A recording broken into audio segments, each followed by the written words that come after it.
गीता में श्री कृष्ण कहते हैं कि मनुष्य को कभी भी अहंकार नहीं करना चाहिए। अहंकार मनुष्य से वह सब करवाता है जो उसके लिए सही नहीं है। अंत में यह अहंकार ही उसके विनाश का कारण बनता है। इसलिए जीवन में जितना जल्दी हो सके अपना अहंकार त्याग देना चाहिए। किसी भी इंसान का पतन उस समय शुरू हो जाता है जब वो अपनों को गिराने की सलाह गैरों से लेना शुरू कर देता है। सरल व्यक्ति के साथ किया गया छल आपकी बर्बादी के सारे द्वार खोल देता है। चाहे आप कितने भी बड़ी शतरंज के खिलाड़ी क्यों ना हो, लेकिन सरल व्यक्ति के साथ किए गए छल के परिणाम आपको भुगतने ही पड़ेंगे। श्री कृष्ण कहते हैं कि इस धरती पर कर्मों की चपेट से न तो कोई बचा है और ना ही बचेगा। जिसने जैसा किया है उसे वैसा भरना ही होगा। आज नहीं तो कल उसके कर्म उसके सामने जरूर आएंगे। किसी का साथ ना मिलने पर कभी भी निराश नहीं होना चाहिए, क्योंकि कोई दे या ना दे ईश्वर हर मुश्किल घड़ी में साथ देता है। जब अत्याचारों को मुस्कुरा कर सहा जाता है तो उस इंसान का बदला भगवान स्वयं लेते हैं। इसलिए किसी भी परिस्थिति में मुस्कुराना नहीं छोड़ना चाहिए। गीता में श्री कृष्ण ने बुद्धिमान व्यक्ति की पहचान बताई है। इसके अनुसार सबसे समझदार और स्थिर बुद्धि वाला व्यक्ति वही है जो सफलता मिलने पर अहंकार में नहीं आता और विफलता मिलने पर गम में नहीं डूब जाता। समय कभी एक जैसा नहीं रहता। जो दूसरों को बेवजह रुलाते हैं उन्हें भी रोना पड़ता है। जो दूसरों को दुख देते हैं आगे चलकर उन्हें भी दुख भोगना पड़ता है। श्री कृष्ण कहते हैं कि केवल डरपोक और कमजोर ही चीजों को भाग्य पर छोड़ते हैं, लेकिन जो मजबूत और खुद पर भरोसा करने वाले होते हैं वे कभी भी नियति या भाग्य पर निर्भर नहीं करते। सिर्फ दिखावे के लिए अच्छा मत बनो। वो परमात्मा आपको बाहर से नहीं बल्कि भीतर से भी जानता है। इसलिए कोई भी बदलाव पूरी तरह से स्वयं के लिए होना चाहिए। आप खुश हैं या दुखी, ये दोनों आपके विचारों पर निर्भर है। अगर आप प्रसन्न रहना चाहते हैं तो आप हर हाल में प्रसन्न ही रहेंगे। अगर आप अपने मन में बार बार नकारात्मक विचार लाएंगे तो आप दुखी ही होंगे। विचार ही हर व्यक्ति का शत्रु और मित्र होता है। किसी के साथ चलने से ना तो कोई खुशी मिलती है और ना ही लक्ष्य। इसलिए मनुष्य को सदैव अपने कर्मों पर विश्वास करते हुए अकेले चलते रहना चाहिए। गीता में श्री कृष्ण ने कर्मयोग, भक्ति योग और ज्ञान योग को ही कल्याण का प्रमुख साधन बताया है। कर्म के प्रवाह से संबंध का टूट जाना ही जीवन का लक्ष्य है और ये लक्ष्य उपर्युक्त तीनों मार्गों से प्राप्त हो सकता है। अपने ज्ञान से अपने भीतर के अज्ञान को तलवार से काट कर उसका वध करो। अपने अनुशासन में रहो, जागो। मनुष्य अपने विचारों से बनता है। जैसा वो सोचता है वही वो होता है। भगवान की शक्ति आपके पास हमेशा मानसिक कार्यों, एहसास, श्वास के रूप में है, जिसका उपयोग आप हमेशा करते हैं। जीवन में कुछ भी खोने या व्यर्थ जाने को नहीं है। सम्मानित व्यक्ति के लिए उसका अपमान मृत्यु से ज्यादा बुरा है, क्योंकि दुनिया अपमान की ही बात करेगी। व्यक्ति जो चाहे वो बन सकता है अगर वो अपने लक्ष्य पर पूरे विश्वास के साथ काम कर रहा है। तो हर व्यक्ति का अपने निज अनुसार विश्वास बनता है। अशांत मन को काबू में करना बहुत मुश्किल है, लेकिन बार बार कोशिश करने पर ये किया जा सकता है। सृजन पहले से उपस्थित वस्तु का एक प्रक्षेपण है। जो जन्मा है उसकी मृत्यु निश्चित है, जो मारा है उसका जन्म निश्चित है। इसलिए इस सत्य का दुख मनाना व्यर्थ है। बुद्धिमान व्यक्ति को बुद्धिविहीन व्यक्ति जो कि कर्म के फलों की चिंता में लगा हुआ है, उसके दिमाग को कमजोर नहीं करना चाहिए। अव्यावहारिक कार्य बहुत ज्यादा तनाव उत्पन्न करता है। जो वास्तविक नहीं है उससे मत डरो, वो ना कभी था और ना कभी होगा, और जो वास्तविक है वो हमेशा था और उसे कोई नष्ट नहीं कर सकता। दिव्य पुरुष अथवा स्त्री के लिए कचरे का ढेर, पत्थर और सोना सब समान है। मैं उन्हें ज्ञान देता हूँ जो मुझमें समाये हुए हैं और मुझे प्रेम करते हैं। भगवान सभी जगह में है, सभी के ऊपर है। सभी अच्छे कार्यों को एक तरह रखकर भगवान की भक्ति में लीन हो जाएंगे, तब मैं आपको सभी पापों से मुक्त कर दूंगा। आपको इसकी चिंता की जरूरत नहीं। जो खुद पर विश्वास करते हैं वो किसी भी चीज के लिए भगवान के अलावा किसी पर आश्रित नहीं होते। मेरी दृष्टि सभी प्राणियों पर समान रूप से रहती है, ना किसी पर ज्यादा ना कम, लेकिन जो मुझसे प्रेम करते हैं वो मेरे भीतर रहते हैं और मैं उनके जीवन में हमेशा रहता हूँ। हे अर्जुन, केवल कुछ ही भाग्यशाली योद्धा होते हैं जिन्हें ऐसे धर्म के लिए लड़ने का मौका मिलता है जो सीधे स्वर्ग का द्वार खोलते हैं। आपके विशाल स्वरूप में ना शुरुआत ना मध्य ना अंत देखा जा सकता है।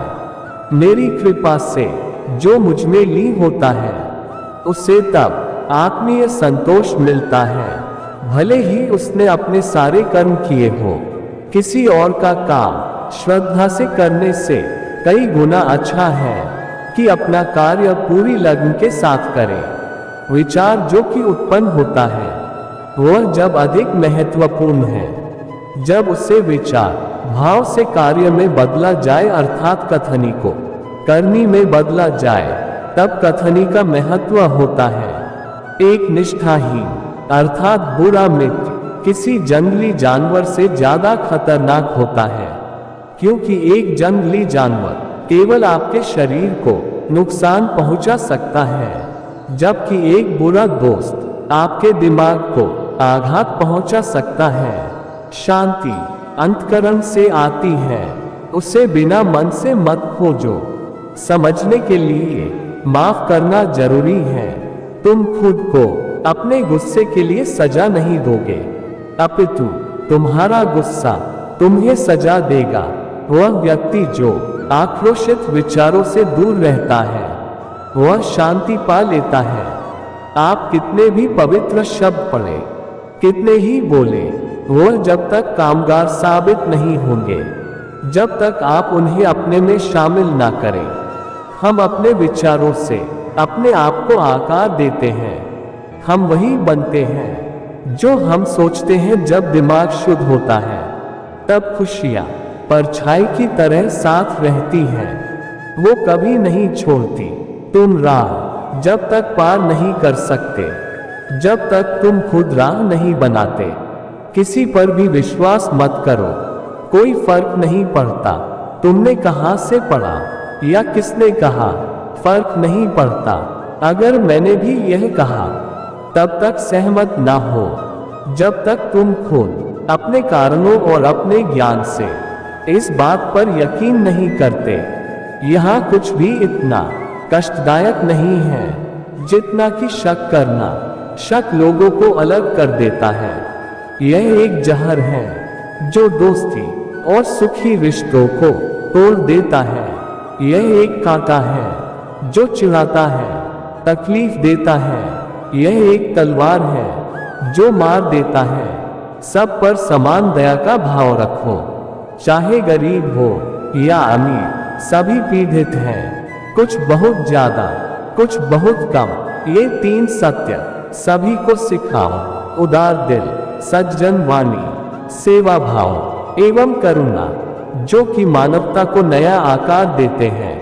न डरना ही अस्तित्व का रहस्य है। उससे कभी मत डरो कि क्या होगा। कभी किसी पर आश्रित मत रहो। केवल वह क्षण जब तुम सबकी मदद को ठुकरा देते हो, तुम आजाद हो। जो कुछ बनना नहीं चाहते वही प्रेम कर सकते हैं। कोई भी यहाँ अपने सपने पूरे नहीं कर रहा है, सभी अपनी तकदीर बना रहे हैं, अपनी सच्चाई जी रहे हैं। अगर तुम सच्चाई देखने की इच्छा रखते तो अपनी राय न तो हक में दो न विपक्ष में, चुनिए मत। जिंदगी को उसकी संपूर्णता के साथ स्वीकार कीजिए। जब प्यार और नफरत दोनों ही अनुपस्थित हो जाते हैं, तब सब कुछ साफ और स्पष्ट हो जाता है। गति और ठहराव के मध्य संतुलित अवस्था ही जिंदगी है। अज्ञानी दूसरों पर हंसते हैं और ज्ञानी स्वयं पर। उस राह पर मत जाइए जहां डर ले जाता है, उस राह पर जाइए जहां प्यार आपको ले जाता है। उस राह पर जाइए जहां खुशियां आपको ले जाती हैं। यहाँ किसी से प्रतिस्पर्धा करने की कोई जरूरत नहीं है। तुम हो जैसे तुम हो, तुम पूरी तरह से अच्छे हो। अपने आप को स्वीकार करो। आप बहुत से लोगों से प्रेम कर सकते हैं, जिसे भी करना चाहते हैं। इसका मतलब यह नहीं है आप दिवालिया हो जाएंगे और यह घोषणा करेंगे कि प्रेम नहीं है। जब तक आपके पास प्रेम है, आप दिवालिया नहीं हो सकते। सवाल यह नहीं है कि आप कितना सीख सकते हैं, इसके विपरीत सवाल यह है कि आप कितना भूल सकते हैं। मित्रता निरा प्यार है, ये प्रेम का अति उच्च रूप है। प्यार वही होता है जहां कोई मांग नहीं होती, कोई चाह नहीं होती, वहां बस देने में ही खुशी मिलती है। अगर आप एक आईना बन सकते हैं, तब आप एक ध्यानी हैं, क्योंकि ध्यान कुछ नहीं है, बस खुद को देखने अथवा जानने एक कला है। और इस वक्त कोई शब्द अर्थात विचार आपने अंदर प्रवेश नहीं कर सकते जो आपको विचलित करे। जिस दिन आपने मान लिया आप सब कुछ जानते हो, उस दिन आप मर चुके हो, क्योंकि अब ना कोई आश्चर्य, ना खुशी और ना ही कोई अचंभा आपको होगा। आप एक मरी हुई जिंदगी जिएंगे। जब तक तुम अपने आप में विश्वास नहीं करोगे, तब तक भगवान में विश्वास नहीं कर सकते। हम जो भी हैं, हमारी सोच हमें बनाती है, इसलिए सावधानी से सोचे। शब्द द्वितीय हैं, पर सोच रहती है और दूर तक यात्रा करती है। उठो जागो और तब तक मत रुको जब तक अपना लक्ष्य प्राप्त ना कर सको।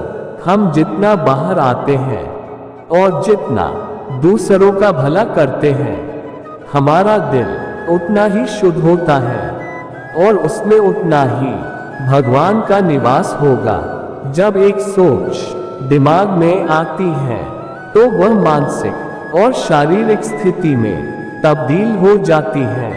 संसार एक बहुत बड़ी व्यायामशाला है, जहां हम खुद को शक्तिशाली बनाने आते हैं।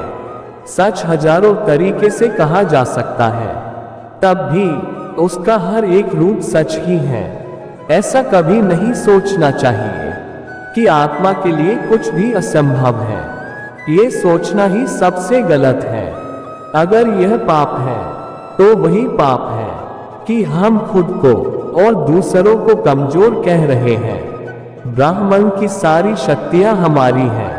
ये हम ही हैं जो अपनी आंखों के आगे हाथ रख लेते हैं और रोते हैं कि अंधकार है। जिस वक्त मुझे यह महसूस हुआ कि भगवान शरीर रूपी मंदिर में रहते हैं, उस पल से मैं हर एक व्यक्ति के सामने खड़े होकर उनकी पूजा करता हूँ। उस पल से मैं सारी बंदिशों से मुक्त हो गई। सभी चीजें जो बांधती हैं, वो खत्म हो गई और मैं स्वतंत्र हो गया।